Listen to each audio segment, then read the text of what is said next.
Peristiwa Isra Mi'raj ini diawali dengan perdebatan bumi dan langit. Ketika itu langit dan bumi berdebat. Bumi berkata begini, "Wahai langit, aku itu lebih mulia dari kamu." Kenapa kata langit? "Wahai langit, aku mempunyai pohon-pohonan, aku punya gunung, aku mempunyai laut, samudra yang luas, mempunyai daratan, dan keindahan-keindahan alam yang lain." Kata langit bilang, "Aku juga punya matahari yang sangat besar, terang, panas, yang menyinari seluruh alam, yang menyinari bumi. Aku juga punya bulan, punya bintang." Lalu bumi menjawab lagi, "Oke, aku juga punya tempat-tempat yang mulia yang disucikan oleh Allah, tempat-tempat suci seperti Ka'bah, di mana setiap tahunnya manusia sampai jutaan dari semua negara pergi ke tempat Ka'bah itu, tempatku. Dan aku punya Masjidil Haram, aku punya Masjidil Aqsa, punya Masjid Nabawi, dan masjid-masjid di seluruh dunia, di seluruh bumi ada di tempatku, di bumi." Kemudian langit tidak mau kalah. Langit bilang, "Di tempatku ada tempat ibadahnya para malaikat, yaitu namanya Baitul Ma'mur, di mana di Baitul Ma'mur itu Allah menciptakan setiap hari itu 70.000 malaikat, dan setiap kali diciptakan masuk ke Baitul Ma'mur dan tawaf mengelilingi ruangan di Baitul Ma'mur setiap hari, dan tidak akan pernah keluar lagi. Begitu besarnya itu Baitul Ma'mur, kata langit. Kemudian bumi tidak mau kalah. "Wahai langit, aku punya para nabi. Para nabi dari Nabi Adam ada di tempatku. Dan ada nabi yang terakhir, yaitu Nabi Muhammad SAW, ada di tempatku." Mendengar ini langit terdiam. Tidak bisa jawab. Langit kalah debat. Akhirnya langit berdoa kepada Allah, "Ya Allah, aku malu ya Allah kepada langit, karena yang tidak ada di tempatku adalah Nabi akhir zaman, yaitu Muhammad SAW. Maka naikkanlah dia ke tempatku ya Allah." Maka mendengar doanya langit ini, Allah mengabulkannya. Maka terjadilah peristiwa Isra Mi'raj. Lalu apalagi sebabnya? Nah, pada tahun itu ya, di Mekah, Abu Thalib pamannya Rasulullah meninggal, dan istrinya yang dicintai Sayyidatina Khadijah meninggal dunia. Rasulullah mengalami kesedihan yang luar biasa, sedih ditinggal wafat oleh dua sosok yang sangat berarti baginya. Makanya tahun itu disebut Amul Husni, atau tahun kesedihan. Rasulullah galau, namanya manusia, sifat basariyah Rasulullah itu masih ada. Meskipun Rasulullah itu manusia, tapi seperti bukan manusia biasa. Tapi pada dasarnya Rasulullah punya perasaan sedih. Makanya kemudian Allah Subhanahu wa taala ingin memberikan hamba kesayangannya ini kejutan. Ingin memberikan hamba kesayangannya yaitu Muhammad SAW hiburan. refreshing lah kalau orang sekarang ini, yaitu dengan Isra dan Mi'raj. Ini refreshingnya Nabi, jalan-jalan, karena selama ini di Mekah tidak pernah ada jalan-jalannya, sepaneng terus menghadapi orang kafir Quraisy, menghadapi Abu Jahal, Abu Lahab ini, bikin stres. Masya Allah, cobaannya luar biasa. Karena pamannya meninggal, Siti Khadijah meninggal, siksaannya bertambah berat. Yang semula takut-takut ingin menyiksa Nabi Muhammad SAW, ketika pamannya meninggal, akhirnya bertambah berani kafir Quraisy. Maka Allah SWT mengisrokan dan memi'rajkan, menaikkan Nabi Muhammad ke langit. Kapan peristiwa itu terjadi? Tadi saya katakan yaitu tanggal 27 Rajab. Peristiwa itu dimulai pada malam hari ketika Rasulullah sedang baring-baring di rumahnya. Tiba-tiba atap rumahnya Rasulullah terbuka lebar. Ketika sudah terbuka lebar, tiba-tiba masuk sebuah cahaya atau dua buah cahaya. Siapa cahaya itu? Dia adalah malaikat Jibril dan malaikat Mikail. Ada yang mengatakan ada temannya lagi namanya Israfil. Tapi ada riwayat mengatakan pada saat itu Rasulullah sedang baring bersama Sayyidina Hamzah, pamannya Nabi, dan anaknya Hamzah.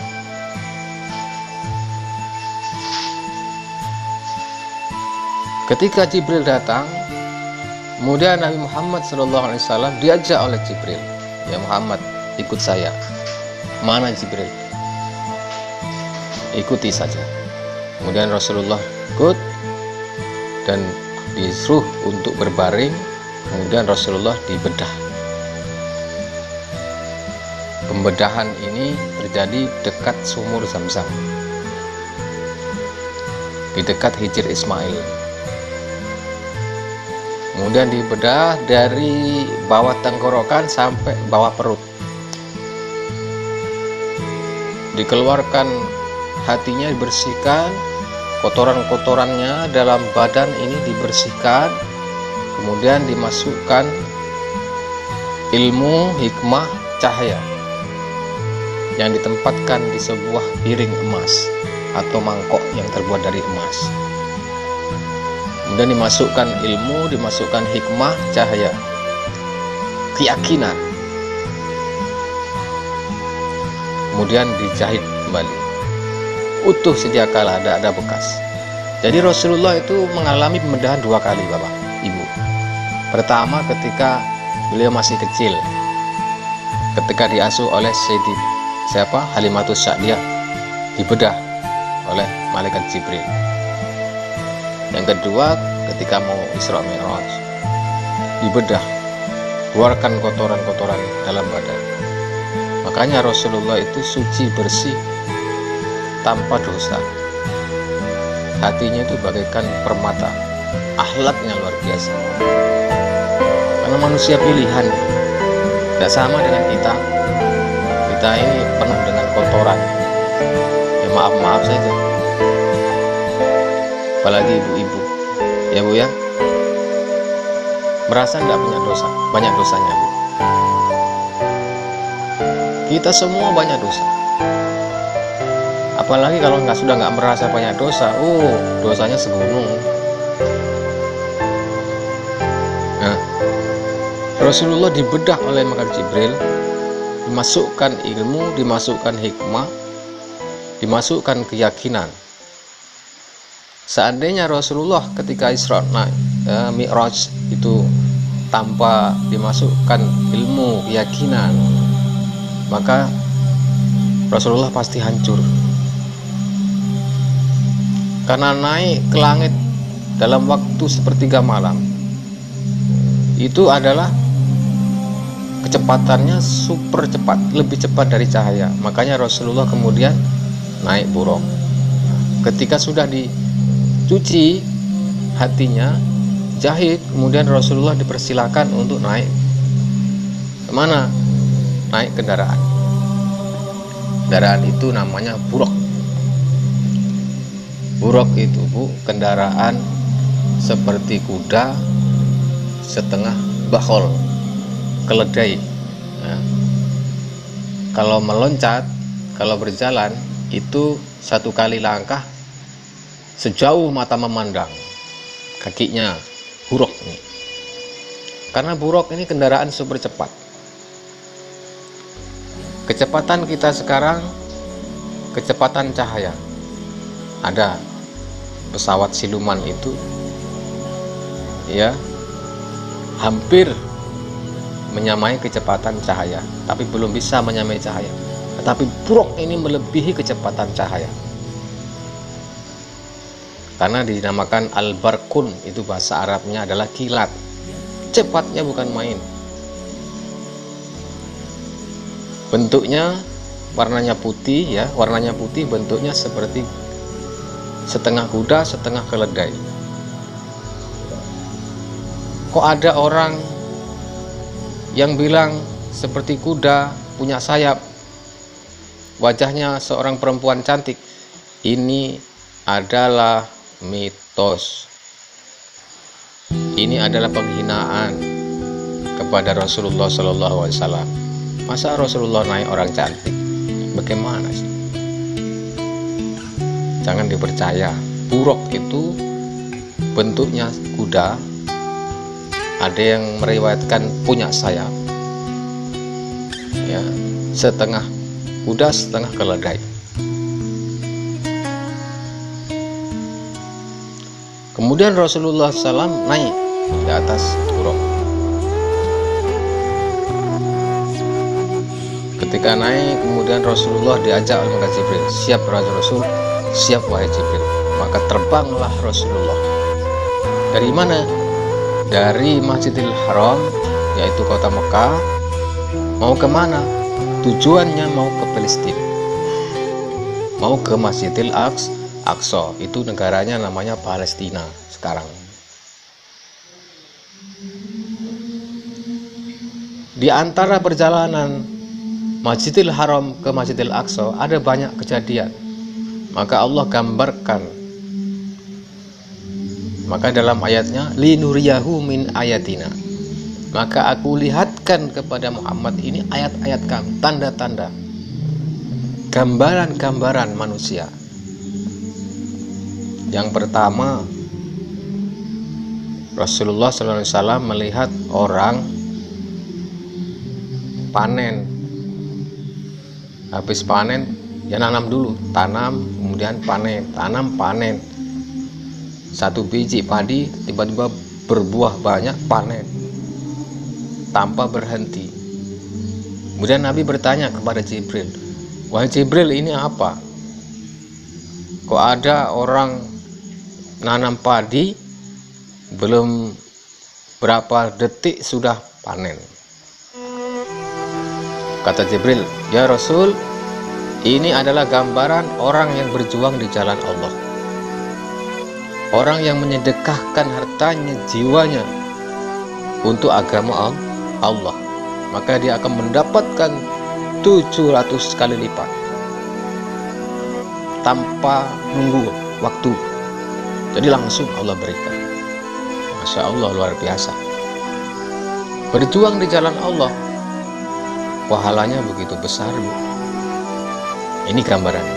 Maka seorang yang berjuang di jalan Allah, pahalanya seperti 700 kali lipat.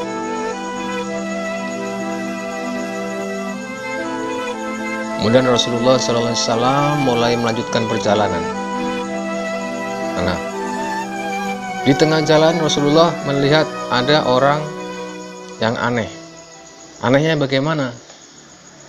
Orang ini mengambil batu besar, kemudian memukuli kepalanya hingga pecah. Otaknya berhamburan, matanya keluar dari tempatnya, darahnya mengalir, otaknya mengalir. Setelah utuh lagi dipukulin lagi kepalanya sendiri. Nabi Muhammad tanya kepada Jibril, "Ya Jibril, ini orang apa? Kok bisa ada orang mukuli kepalanya sendiri, kemudian utuh lagi kepalanya, dipukul lagi berulang-ulang?" Kata Jibril, "Ya Rasul, ini adalah gambaran orang yang tidak sholat. Ini adalah gambaran orang yang tidak mau melaksanakan sholat. Siksaannya seperti itu." Nah, makanya hati-hati. Satu kali tidak sholat, maka sudah diberikan siksaan seperti itu. Lamanya berapa di neraka? 80 tahun. Misalnya tidak sholat asar, maka di neraka diberikan siksa seperti itu, dipukuli kepalanya hancur selama berapa tahun? 80 tahun. 80 tahun ini kalau di dunia, satu harinya di akhirat 1000 tahun di dunia. Nah, kita hitung berapa? Kalau dihitung ini kira-kira Bu ya, itu 250.000 tahun. Satu kali nggak sholat. Kalau 2 kali nggak sholat tinggal ngalikan aja. 5 kali nggak sholat berapa sudah? Masya Allah. Lanjut, setelah itu Rasulullah SAW berjalan lagi. Kemudian Rasulullah melihat orang yang perutnya besar dan lidahnya menjulur ke bawah,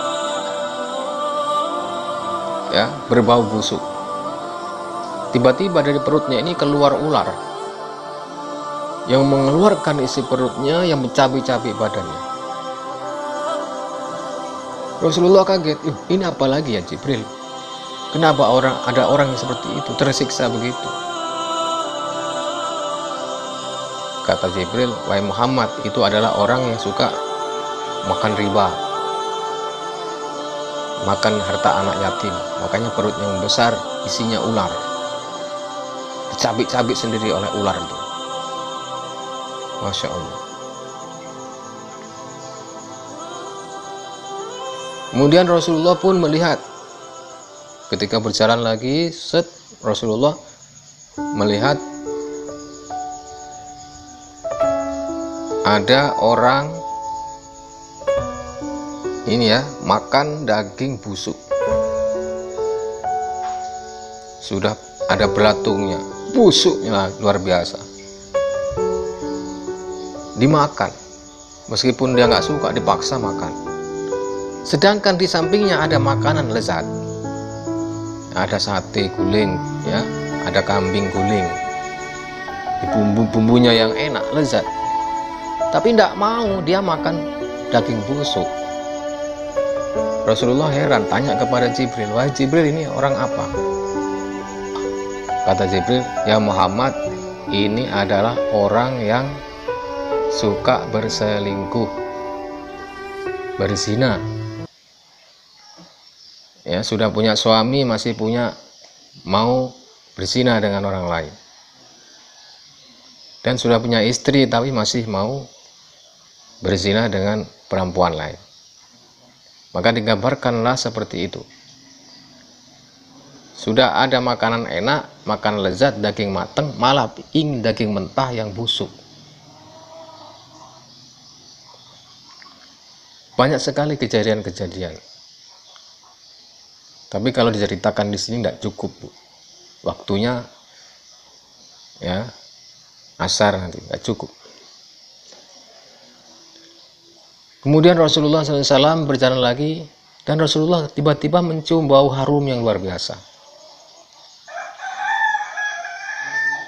Nah, di tengah keharuman itu Rasulullah melihat sebuah kuburan atau beberapa kuburan di situ. Kuburan keluarga, ada anak, ada ibu, ya. Itu ada bapak. Di situ kuburannya mengeluarkan bau yang sangat harum. Rasulullah nanya kepada Jibril, "Ya Jibril, ini siapa? Kuburan siapa ini? Kenapa kuburan ini begitu harum baunya?" Kata Jibril, "Ya Muhammad, Ini adalah kuburannya keluarga si Masitoh, perempuan syahid pertama. Satu keluarga dibakar, direbus oleh Firaun. Siti Masitoh ini adalah tukang sisirnya anaknya Firaun, Bu. Yang ketika lagi nyisir, tiba-tiba sisirnya jatuh, dia menyebut, celakalah Firaun. Maha benar, maha suci Allah, celaka Firaun, katanya. Anaknya dengar. Hei Masitoh, apa yang kamu bilang? Kenapa kau bilang begitu? Apakah kau tidak mengakui bahwa ayahku itu Tuhan? Firaun maksudnya. Lalu Siti Masitoh menjawab, Firaun bukan Tuhan. Ya, Firaun itu manusia biasa. Allah adalah Tuhan.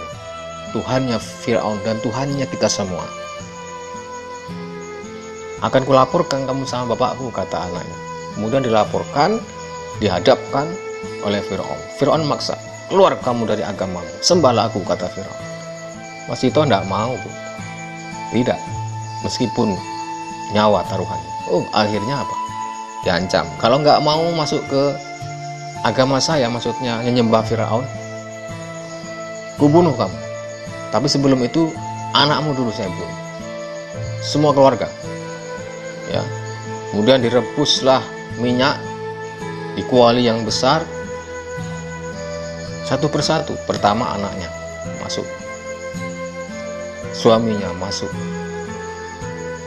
Masitoh sambil diancam, ayo keluar dari agama. Tapi masih tetap tidak. Nah, terakhir kali anaknya masih bayi yang masih digendong ini diambil paksa oleh Firaun. Kemudian anaknya mau dilempar.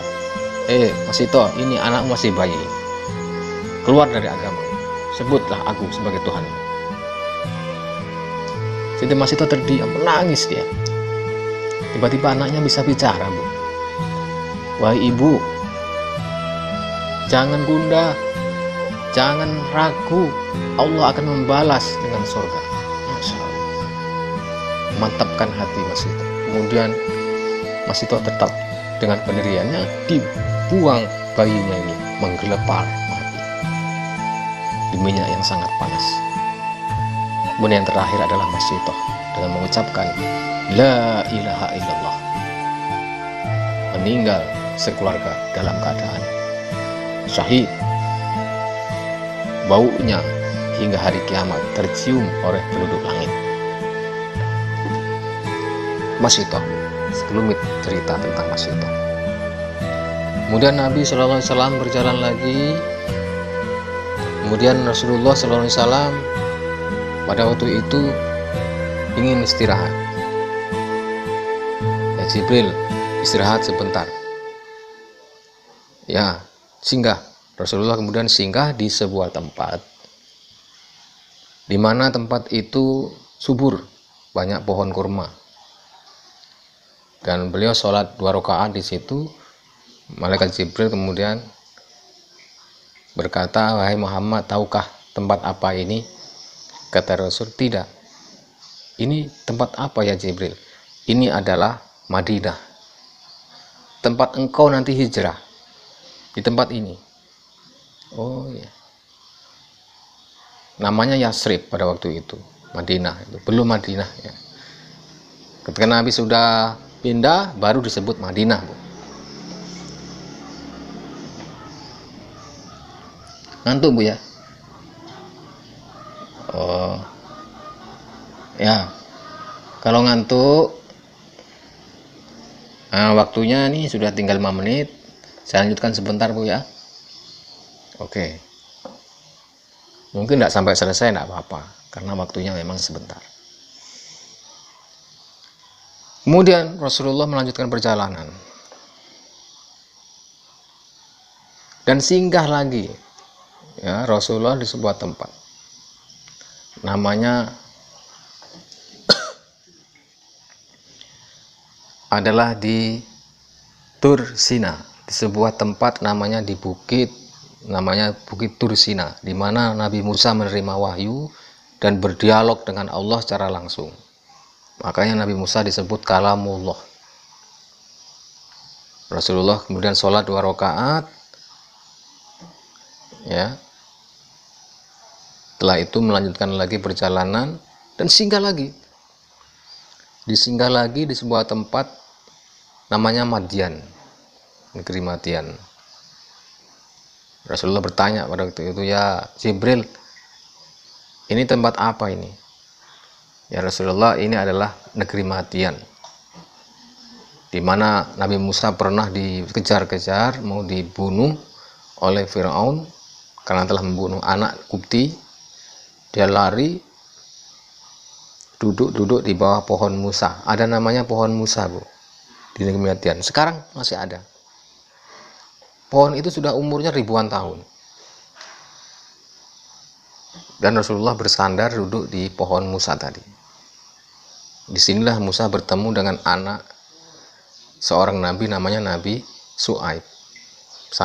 Ketika anaknya ini perempuan, ya istrinya Nabi Musa ini mengembalakan kambing.